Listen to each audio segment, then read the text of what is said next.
যাত্রা শুরু করেছি।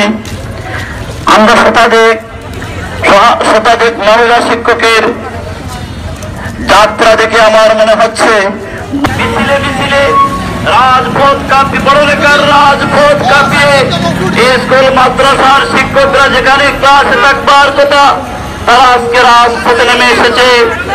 সেই রাজপথ কাঁপিয়ে জনাব ইউসুফ স্যার এবং এনাম স্যারের নেতৃত্বে লিয়াজো কমিটির সভাপতি এবং সদস্য সচিব ইউসুফ স্যার এবং এনাম স্যারের নেতৃত্বে আমাদের মিছিল এগিয়ে চলছে, আমাদের র্যালি এগিয়ে চলছে।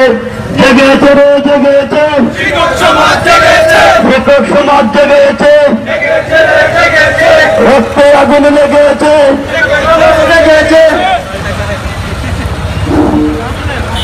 আরে ভাই কোন দাবি আছে?